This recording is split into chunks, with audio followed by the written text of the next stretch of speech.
Good morning. This is B. N. Nagesh, MA Political Science, International Relations, and Public Administration. Today we do one topic in GS4 ethics. We are concentrating only on the case studies part.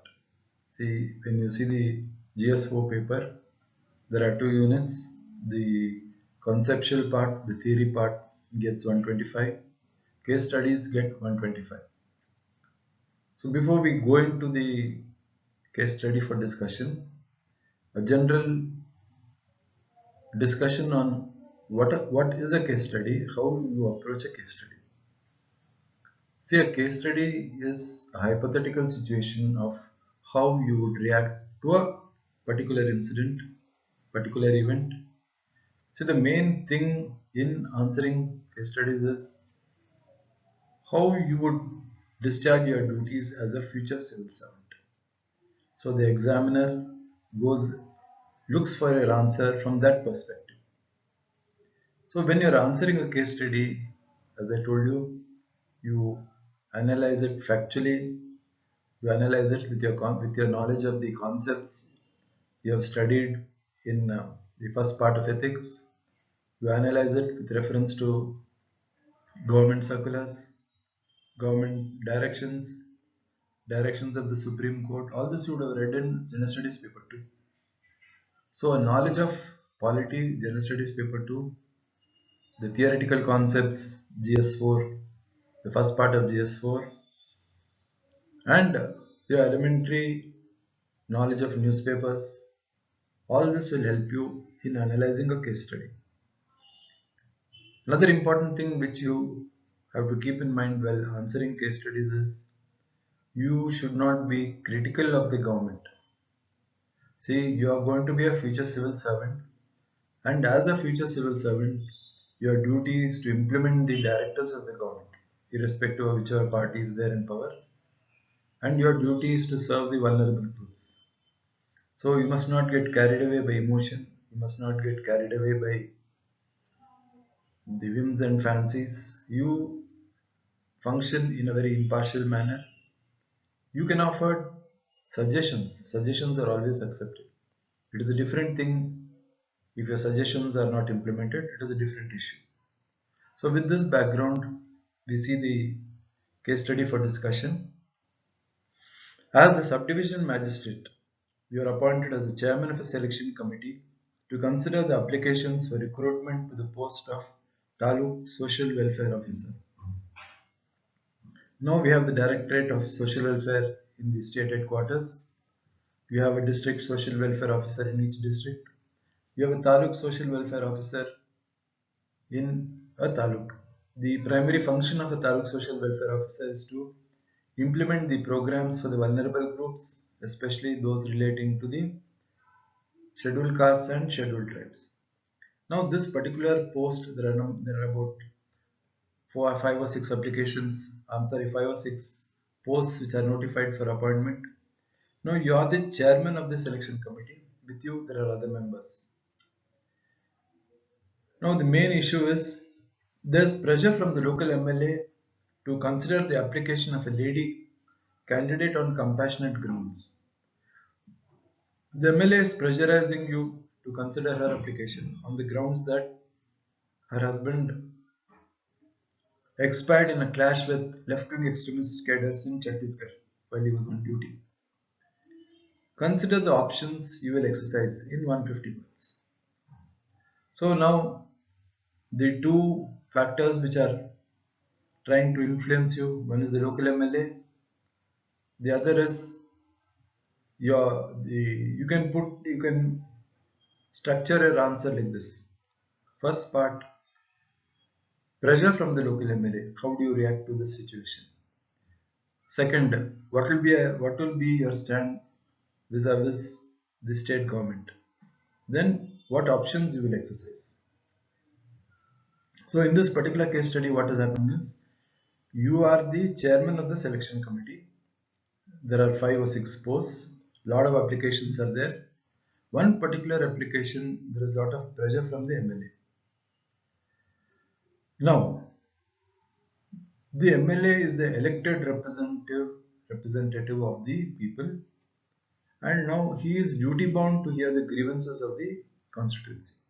So what happens? This particular lady whose husband has died in a LW attack, she has gone and requested him for this post, saying that she should be considered. Now, before I go ahead, I will explain the intricacies of the procedure of appointment. See, I will brief the MLA, the elected representative. I will tell him that there is a procedure for appointment, and in the procedure of appointment, there is also the reservation policy of the government. So, and I will tell him that these are the things which are being considered when I'm scrutinizing the applications. Another issue which I would like to, which I will bring to the notice of the MLA is that this particular post for which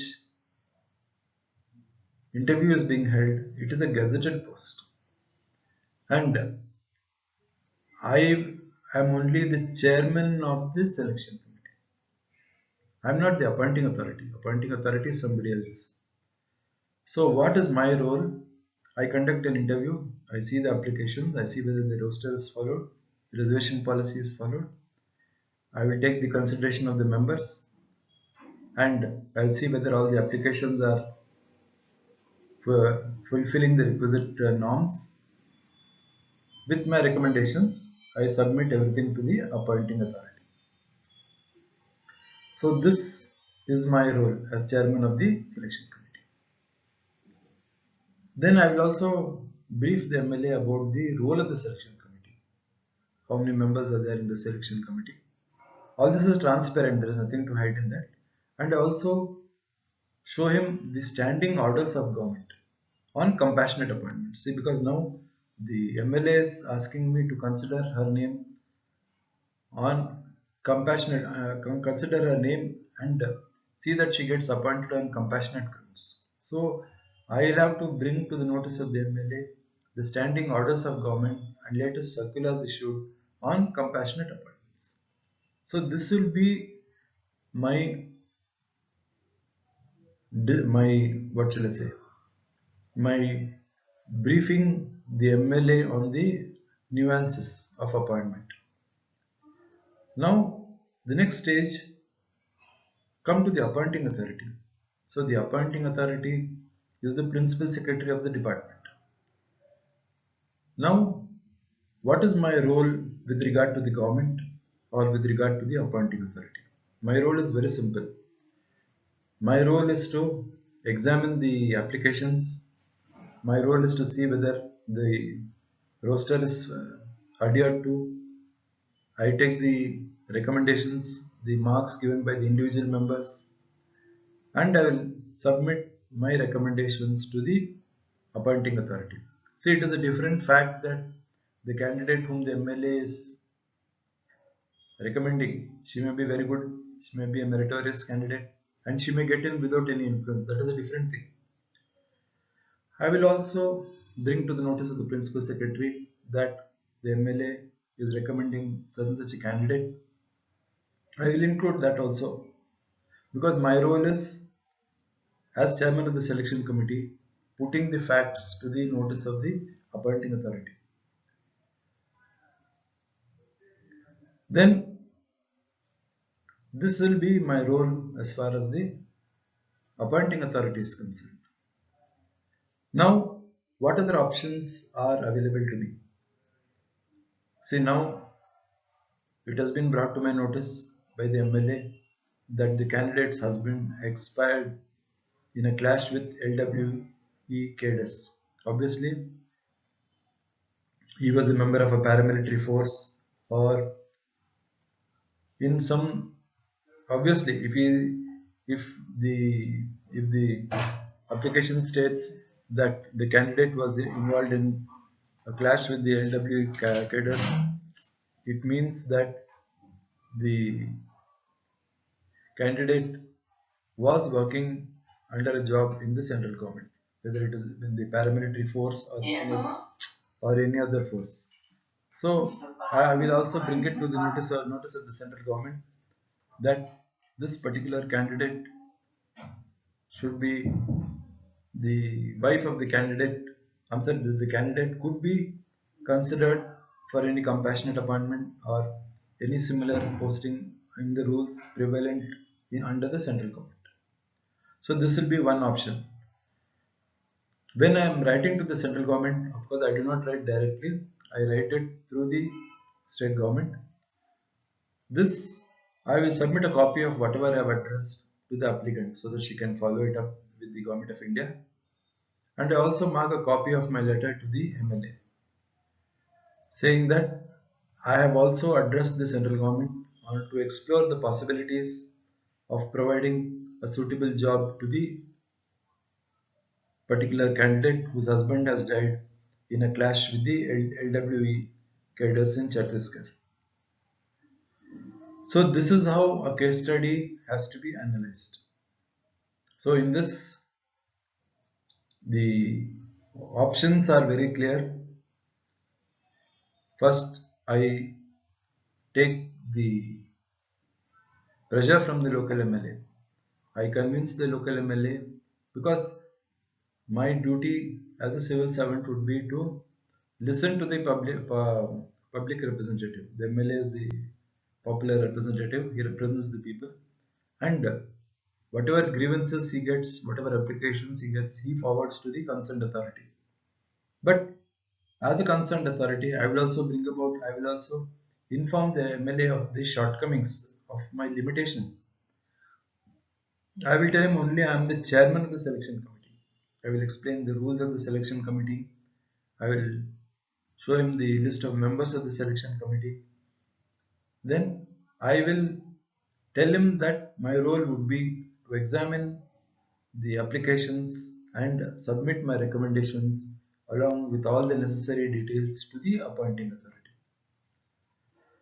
Then when it comes to the appointing authority, again my role is very limited. I submit my recommendations to the appointing authority, the state government, and in this I will also include the letter of the MLA submitting his recommendations. So my role becomes over. The actual work would be done by the appointing authority after examining all the documents. As I said, it is a different fact that the candidate whom the MLA is trying to favor could be selected on merit. That is a different issue. Then I said another option which I would exercise is I will write to the Ministry of Home Affairs explaining the fact that the candidate who has applied for a post for a Taluk Social Welfare Officer post could also be considered for any suitable compassionate appointment since her husband died in a clash with the LWE cadres in Chhattisgarh. Obviously, he was a paramilitary force, member of a paramilitary force. So I will ask the MHA to examine suitable options for her, employment options for her. Obviously, I will not write to the MHA directly, I write to the state government. I mark a copy of my letter which I have addressed to the MHA. The same will be given to the applicant for follow and it will also be given to the MLA. So these are the options I will exercise in this particular case study. So this is how you analyze a case study in General Studies paper 4. Thank you.